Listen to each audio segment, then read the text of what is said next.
Assalomu alaykum, kanalim aziz obunachilari va mehmonlari, kanalimga xush kelibsiz. Bugun sizlar bilan birgalikda shanti kremli zavarnoy krem tayyorlaymiz. Kremlarni ko'paytirish uchun ko'pchilik qizlarimiz Avalexdan foydalanishadi. Avalexdan foydalanmaysiz, bu videoni oxirigacha ko'rsangiz. Bismillahirrohmanirrohim deb idishimizga kukurizni kraxmal solamiz. Kukurizni kraxmalni kartofelni kraxmalga almashtirish mumkin emas. Faqat kukurizni kraxmal ishlatishimiz kerak bo'ladi.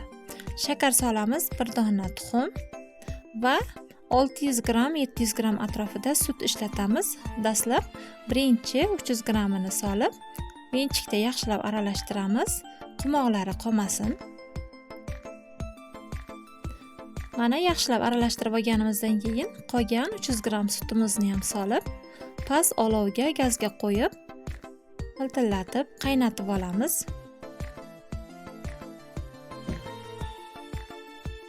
Gazga sutni qo'yganimizdan keyin oldidan ketib bo'lmaydi. Muntazam, tez-tez aralashtirish turishimiz kerak bo'ladi. Mana shunaqangi quyuq bo'lib, foychalar chiqqanida zavarnoy atalarni gazdan olamiz va issiqligida 150 gram sariyog' solamiz va venchik bilan yaxshilab aralashtirib, bitta massa qilib olamiz.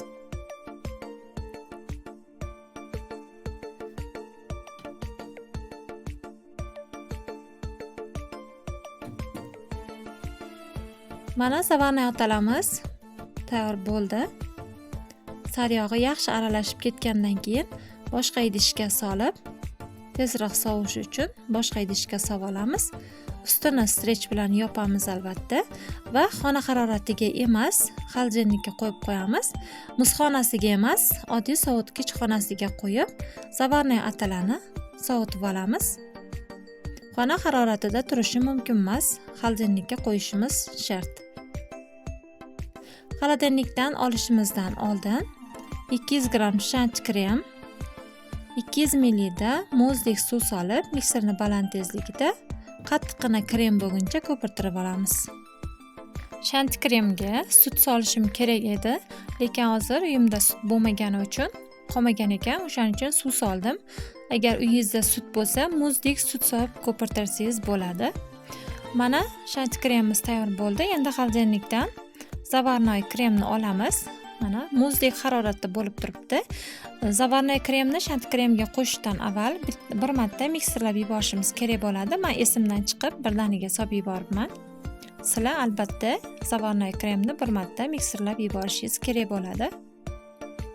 Zavarnoy atalarni 3 qismga bo'lib, shant kremiga solib, mikserni baland tezligida ko'pirtirib olamiz.